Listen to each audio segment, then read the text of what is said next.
भाइ happy birthday भाइ happy birthday भन्नु न खै त ह्यापी बर्थडे अर्को पड्काउनु गयो अश्विन तल हो त्यो तल हेर देखा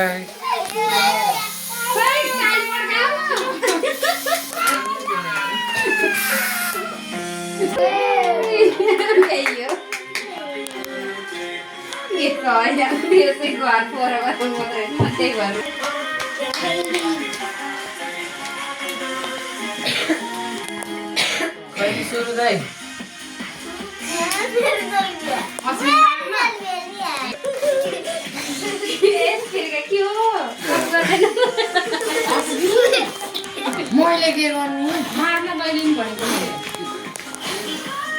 सबै बोले जानु जान्दै हो एउटामा चाहिँ गयो